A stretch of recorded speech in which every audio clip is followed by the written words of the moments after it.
Assalamualaikum warahmatullahi wabarakatuh. Pada video kali ini insya Allah pembahasan kita adalah mengenai kerangka acuan, kemudian pengamatan dan pengukuran. Istilah-istilah ini mungkin sudah pernah disebutkan ya, atau tersebut ya di dua video sebelum materi ini, yaitu mungkin terkait mengapa kita butuh teori relativitas khusus dan juga video terkait waktu dan keserentakan. Nah, hanya saja di situ mungkin belum diperjelas lagi mengenai definisi dari masing-masing istilah ini. Nah, Einstein itu ternyata cukup jeli sekali ya. Dia dalam memikirkan hal-hal yang sampai akhirnya dia sampai pada teori relativitas khusus. Dia menegaskan definisi dari beberapa istilah. Nah, mungkin kalau kita ingat kembali materi yang ada di video terkait waktu dan keserentakan, di situ kita contohkan ada pengukuran waktu. Ya, kalau misalkan seperti ini, ya sekarang kita tinjau, kita mau mencatat durasi waktu yang ditempuh oleh seorang sprinter, misalkan gitu ya, di suatu stadion gitu. Sprinter, ini jarak 100 meter, ini garis start, lalu ini garis finish. Nah, kita ingin mengetahui durasi waktunya. Dalam video bagian waktu dan keserentakan ya, sudah disebutkan bahwa kalau kita ingin mengetahui durasi si sprinter lari dari sini sampai sini, dari start sampai finish, maka yang harus kita lakukan adalah mencatat waktu di sini dan di sini, tetapi dengan menggunakan pengamat yang ada di sini dan juga pengamat yang ada di sini. Ya. Sekarang kalau kita coba pikirkan, mungkin orang normalnya ya akan menganggap ya saya tinggal berdiri saja, saya di tengah-tengah sini, lalu saya pegang stopwatch gitu ya. Lalu ketika di sini dia mulai lari, mulai start, saya pencet stopwatchnya. Lalu ketika dia sudah sampai garis finish, saya yang berada di sini mematikan stopwatch. Lalu dilihat, oh pembacaan di stopwatch misalkan 10 detik. Nah, mungkin ya begitulah caranya mengukur durasinya waktu si sprinter ini. Nah, tapi dalam teori relativitas khusus dipertegas ya, diperjelas bahwa pengukuran waktu antara durasi yang ditempuh si sprinter ini itu berkaitan dengan pencatatan waktu antara dua peristiwa. Jadi kalau kita menghitung selang waktu atau durasi waktu suatu kegiatan itu, maka sebenarnya kita harus mencatat dua peristiwa, yaitu peristiwa awal dari kegiatan tersebut dan peristiwa akhir dari kegiatan tersebut. Maka seperti larinya si sprinter ini, peristiwa awalnya adalah peristiwa dia start, dia mulai berlari. Peristiwa akhirnya ya ketika dia sampai di garis finish. Nah, karena di sini ada dua peristiwa, maka penghitungan durasi kegiatan ini itu berkaitan dengan selisih antara pencatatan waktu di finish dan pencatatan waktu di garis start. Nah, lalu ya, perbedaannya dengan kebiasaan atau yang dipahami oleh orang kebanyakan, pencatatan waktunya itu harus dilakukan di masing-masing lokasi. Tidak bisa seperti ini tadi bayangannya, dia di tengah, lalu dia perhatikan ini mulai start, dia perhatikan sini mulai finish. Bukan seperti itu. Harus di masing-masing lokasi, sehingga di sini harus ada jam, di sini juga harus ada jam. Ya, jadi kita harus mencatat waktu setiap peristiwa dengan menggunakan jam yang terletak di tempat peristiwa itu terjadi. Itu kata kuncinya ya. Nah, oleh karena itu, kalau misalkan ya kita ingin mencatat ketika dia jarak 25 meter misalkan, itu dia sudah menempuh berapa detik misalkan gitu, maka juga di lokasi ini juga harus disediakan jam juga. Ya, harus disediakan jam juga. Gitu. Jadi, maka dalam hal ini pencatatan waktu dari suatu peristiwa itu hanya didasarkan pada jam yang terletak di lokasi di mana peristiwa tersebut berada.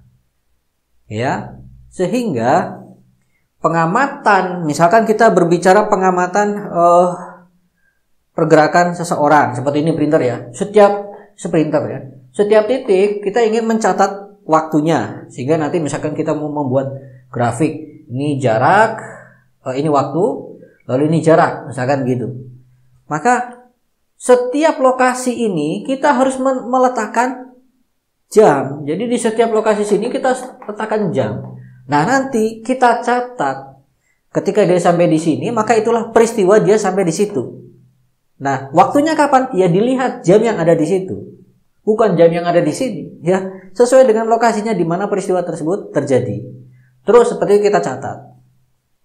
Nah, oleh karena itu kita sekarang paham berarti ya, kalau kita ingin mencatat waktu di kerangka acuan kita, nah kita langsung nyebut kerangka acuan dulu, nanti kita perjelas kerangka acuan ya. Berarti kita harus menyediakan jam yang tersebar di seluruh titik di dalam kerangka acuan kita itu. Seluruh titik itu ya semua titik itu. Nah, maka kita perhatikan juga ya, yang harus ditekankan juga bahwa antar jam itu juga harus saling diam.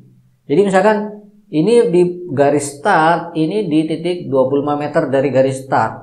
Ini selamanya harus diam terus, jangan terus dalam waktu 1 detik dia geser, jam ini pindah, bukan begitu ya.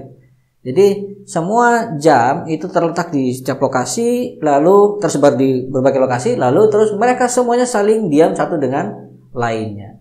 Nah, jadi begitulah cara kita mengukur waktu ya, menggunakan jam yang tersebar di semua lokasi di kerangka acuan kita ya, dan mereka semua saling diam. Kemudian misalkan sehingga karena saling diam itu ya bisa kita katakan kalau di sini misalkan pada jarak 1 meter saja ya, misalkan saya gambar begini. Ini jam lagi, misalkan ini 1 meter. Ini jam lagi misalkan. Maka ini juga harus saling diam. Ini dengan ini diam, ini dengan ini diam, dan yang lainnya juga harus saling diam. Sehingga kalau kita letakkan tongkat pengukur 1 meter panjangnya, di sini juga kita letakkan lagi tongkat pengukur 1 meter, tongkat pengukur lagi 1 meter, dan seterusnya, maka untuk menandai posisi, kita bisa letakkan tongkat pengukur itu, dan mereka semua juga saling diam tongkat pengukurnya. Sehingga jelas dari sini bahwa pengukuran posisi dan juga pengukuran waktu itu kita membutuhkan tadi jam dan juga tongkat-tongkat pengukur yang semuanya harus saling diam ya. Kok harus ditekankan semuanya saling diam? Nah, sekarang coba kita tinjau, misalkan ada pesawat. Saya gambarkannya begini aja ya. Ini ada suatu bidang yang bergerak bersama dengan pergerakan pesawat gitu ya. Entah jangan bayangkan realnya bagaimana ya. Pokoknya dia bergerak. Kecepatan V menurut kita yang ada di tanah ini ya. Ya, ini tanah. Nah, ini pesawat bergerak dengan kecepatan V. Orang di sini bagaimana untuk mengukur selang waktu yang ditempuh oleh si sprinter ini? Ya, ya sama. Dia juga harus menempatkan jam atau dia harus membaca jam yang berlokasi di tempat di mana peristiwa ini tadi terjadi. Peristiwa ini terjadi di sini. Ya, ketika dia mulai start, maka si ini kan dia beriringan membawa kerangka acuannya ya. Si pesawat itu membawa kerangka acuannya beriringan bersama dia. Nah, maka jam yang disinilah yang sedang bergerak bersama dengan si ini, dengan kecepatan v. Jam yang disinilah yang harus mencatat kapan ini mulai start. Ketika ini mulai start, bukan kapan ya, ketika dia mulai start. Jadi ketika dia pas start, kok pas ada jamnya ini pas di sini, inilah jam yang harus mencatat. Lalu nanti ketika sampai di finish, maka jamnya yang bergerak bersama si pesawat inilah yang pas bertepatan dengan si sprinter sampai di garis finish, dia juga ada di situ, maka inilah yang harus mencatat kapan berakhirnya. Lalu dua pencatatan ini baru kita hitung selisihnya untuk mendapatkan durasi si sprinter versi pengamat yang bergerak bersama dengan pesawat. Ya. Nah, si jam ini bagi orang yang di tanah bukan diam. Relatif terhadap jam yang ada di tanah ini tidak diam dia, wong dia bergerak bersama pesawat. Begitu juga yang ini ya, juga tidak diam bagi yang di pengaman. Gitu kan? Tetapi antar sesama jam yang bergerak bersama pesawat, mereka saling diam. Ya karena sama-sama bergerak dengan kecepatan v. Ini bergerak kecepatan v, ini juga bergerak kecepatan v. Maka mereka jaraknya tetap terus. Jadi mereka antar mereka sesama mereka itu saling diam, tapi dengan yang di tanah itu bergerak. Sehingga antar mereka inilah mereka dikatakan satu kerangka acuan, sementara yang di tanah sesama yang diam di tanah itulah yang satu kerangka acuan. Ya. Nah, seperti itu juga dengan yang tongkat pengukur jarak tadi. Oke. Jadi kita bisa pahami sekarang yang namanya kerangka acuan itu apa? Kerangka acuan. Nah, kita bisa katakan kerangka acuan itu adalah, kita katakan saja wadah gitu ya. Ini memang kita pakai istilah-istilah yang mungkin kalau dibayangkan realitanya ya nggak masuk gitu ya. Tapi ini kita pakai istilah agar kita bisa membayangkan, bisa mengimajinasikan gitu ya. Wadah yang berisi tongkat-tongkat pengukur dan jam pencatat waktu yang terdistribusi di setiap titik dalam ruang. Ya, secara prinsipil harus begitu ya, harus tersebar di setiap titik dalam ruang. Kalau seperti ini tadi bukannya tersebar di stadion saja, 1 meter di atas stadion ya harus ada jam juga, 2 meter harus ada jam juga, semua tersebar di setiap titik dalam ruang. Ya, harus terdistribusi di setiap titik dalam ruang. Ini kan jadi hanya prinsip, secara prinsip saja ya. Dalam ruang, dan mereka semua saling diam. Nah, ini ya, itulah kerangka acuan.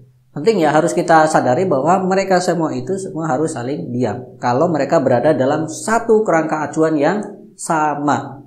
Sehingga kalau ada 2 jam kok saling bergerak, berarti kita katakan itu 2 jam tadi berada di kerangka acuan yang berbeda satu dengan lainnya. Gitu. Nah, lalu biasa kita kenal istilahnya kerangka acuan inersial, ya. Mungkin sudah ada pembahasan di video lain ya. Kalau nggak salah di terkait teori relativitas umum juga sudah pernah disebut. Nah, sekarang kita perjelas juga, kita sebutkan lagi di sini. Jadi kerangka acuan inersial itu ya kerangka acuan mudahnya yang tidak dipengaruhi oleh gaya gitu ya. Itu mudahnya seperti itu. Nah, tapi yang menarik apa? Kalau kita kumpulkan berbagai kerangka acuan inersial dalam suatu himpunan gitu ya, maka ketika kita ambil sembarang 2 kerangka acuan dari himpunan tadi, pasti mereka bergerak relatif satu dengan lainnya dengan kecepatan yang konstan gitu ya. Itu karakteristik dari kerangka acuan inersial. Jadi antar sesama kerangka acuan inersial mereka pasti bergerak relatif dengan kecepatan yang konstan. Oke. Nah, kemudian mengenai pengamatan sudah semakin jelas sekarang bahwa pengamatan itu bukan dilakukan oleh satu orang mengamati berbagai macam peristiwa, tidak, tapi harus diamati oleh berbagai pengamat, oleh beberapa pengamat yang tersebar di titik-titik di mana mau diamati. Jadi kembali contoh ini tadi, kalau kita mau menghitung durasi sprinter ini, maka kita harus taruh pengamat di sini, kita juga harus taruh pengamat di sini. Masing-masing akan mencatat waktunya, lalu kita bandingkan. Ya, itulah mengenai pengamatan. Jadi pengamatan itu dilakukan oleh pengamat yang tersebar di seluruh titik dalam ruang, dan mereka juga harus saling diam, gitu ya, karena mereka berada dalam satu kerangka acuan yang sama. Kalau antar kerangka acuan bagaimana pengamatnya? Ya berbeda, bukan berbeda, maksudnya tidak harus saling diam. Contoh seperti ini ya, pengamat yang ada di sini tentunya akan bergerak relatif terhadap pengamat yang bersama dengan si jam yang tadi dengan pesawat ini. Ya karena pengamatnya juga ikut bergerak bersama pesawat. Jadi bagi ini dia bergerak. Ya, gitu. Jadi kalau dalam satu kerangka acuan yang sama, tongkat-tongkat pengukur, jam-jam pengukur, pengamat itu juga semuanya saling diam satu dengan lainnya. Tapi kalau antar kerangka acuan yang berbeda, mereka saling bergerak relatif, gitu ya. Oke. Jadi sudah jelas kerangka acuan universal apa, pengamatan juga sudah jelas bahwa harus dilakukan oleh pengamat yang terletak di setiap lokasi yang mau diamati, gitu. Kemudian sekarang kita masuk ke masalah pengukuran. Pengukuran dalam hal ini kita akan membicarakan dua macam, yaitu terkait pengukuran waktu dan pengukuran jarak. Mengenai pengukuran waktu sudah jelas tadi, harus dilakukan oleh pengamat yang berada di lokasi peristiwa, dan jamnya juga ada di situ. Ya, jam untuk mencatat waktunya juga harus ada di situ. Oh, ini saya perlu tambahkan ya, setelah kita pahami yang materi waktu dan keserentakan dan jam pencatat waktu yang sinkron satu dengan lainnya, ya, penting ya, satu dengan lainnya. Jadi jamnya itu saling sinkron ya dalam satu kerangka acuan. Karena kita tadi mau membandingkan, kalau tidak bisa kita bandingkan kecuali harus mereka memang sinkron. Nah, pengukuran waktu sudah jelas harus dilakukan oleh pengamat yang berada di lokasi kejadian, di lokasi peristiwa, dengan melihat pada jam yang berada di situ juga. Nah, kemudian sekarang pengukuran panjang. Pengukuran panjang. Oke. Pengukuran panjang ini akan saya hapus saja ya. Ini akan saya hapus saja.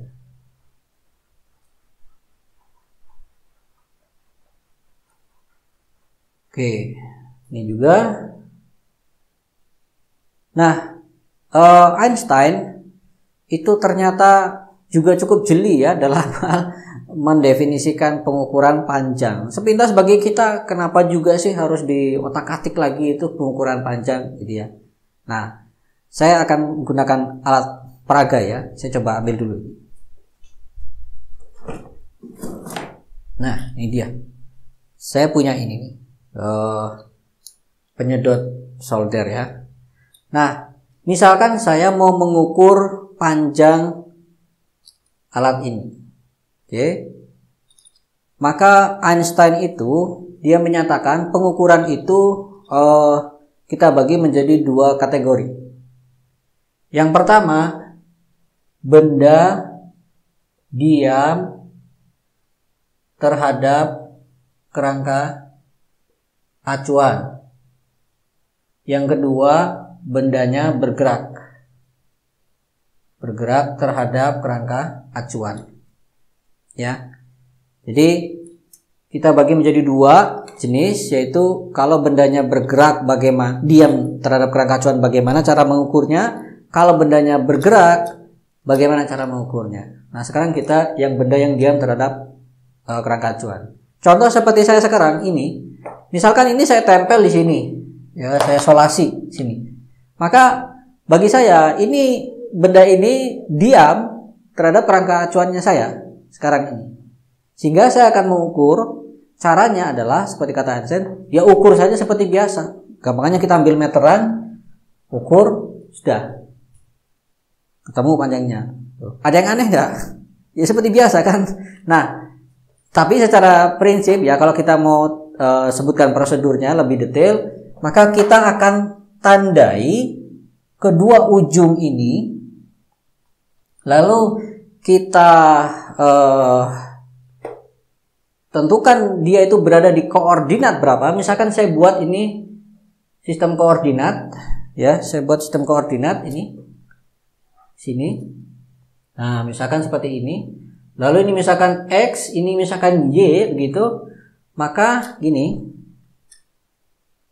Nah, koordinat ini tentunya adalah misalkan ini adalah B, lalu ini adalah X1, ini adalah X2, maka koordinat ini adalah X1, B, dan ini adalah X2, B. Panjang ini berarti mudah sekali bisa kita langsung hitung begini saja ya, X2 min X1, atau kita ambil nilai mutlaknya. Gitu ya, panjangnya. Jadi kita tandai dulu kedua ujung benda, koordinatnya berapa masing-masingnya, lalu berdasarkan koordinat itu kita ambil selisihnya, sehingga kita dapatkan jaraknya. Jadi ya, kalau nanti bendanya begini posisinya, ya bukan selisih ya, maksudnya kita hitung panjang ini dengan rumus panjang seperti biasa. Intinya apa? Tentukan dulu kedua ujung-ujung koordinat. Tentukan dulu koordinat kedua ujung-ujung bendanya, baru berdasarkan nilai koordinat tadi kita bisa menghitung panjangnya. Itulah kalau kita bendanya diam terhadap rangka acuan. Nah, sekarang masuk ke kategori kedua, bagaimana kalau bendanya bergerak. Jadi kayak ini misalkan sedang terbang. Bagaimana cara kita mengukur? Kalau kita gunakan cara seperti ini tadi, tentukan dulu kedua ujung-ujungnya. Ini lagi terbang, ini saya tentukan di sini. Lalu yang ini mau saya tandai lagi, sudah di sini, misalkan gitu kan? Atau ini tadi begitu tandai dia sudah geser lagi. Nah, itu bagaimana? Nah, maka saya pertegas di sini, tentukan koordinat kedua ujung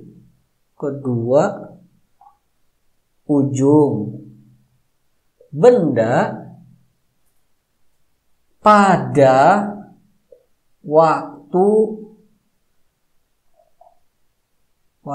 yang bersamaan. Nah, diperjelas sekarang ya. Tentukan koordinat kedua ujung ini pada waktu yang bersamaan. Jadi kalau dia lagi terbang gini, lalu kita seolah-olah kita kayak nangkep, kayak pakai foto gitu ya. Tandai, ini juga tandai kedua ujung ini secara bersamaan. Nah, kita dapat koordinatnya sudah.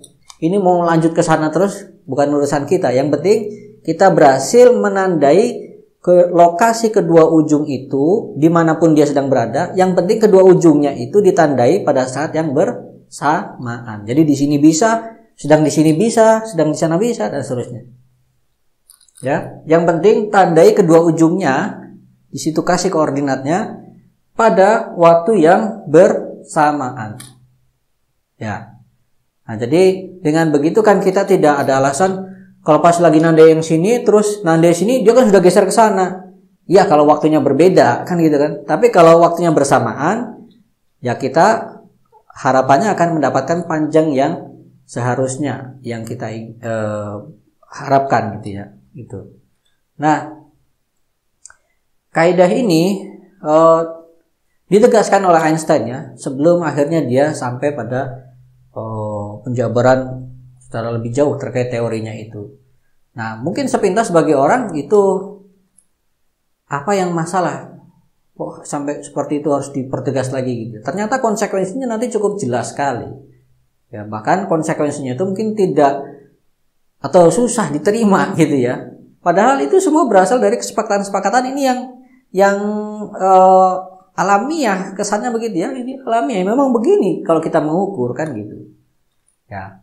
Oke, jadi sampai di sini kita sudah mengenal tadi bagaimana cara mengukur atau mencatat waktu suatu peristiwa dan juga bagaimana kita mengukur panjang suatu benda.